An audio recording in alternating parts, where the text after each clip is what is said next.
اسمعوا معايا مزيان شنو قال الأسطورة السعودية، أسطورة الهلال السعودي سامي الجابر على صفقات الهلال، على نيمار وميتروفيتش والبقية. أفضل صفقة ليس هؤلاء، أفضل صفقة في الهلال ليس نيمار وليس أي لاعب آخر، أفضل صفقة هو المغربي ياسين بونو، أفضل حارس في العالم. هذه أفضل صفقة قامت بها إدارة الهلال السعودي لحد الآن.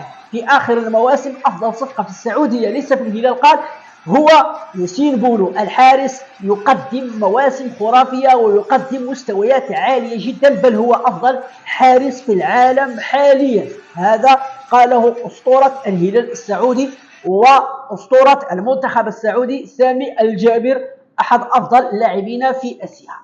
اعتراف كبير من أسطورة كبيرة حول أسطورة أيضا كبيرة، أسطورة المنتخب الوطني المغربي ياسين بونو. والرجل لم يكذب، كريستيانو رونالدو يقول أفضل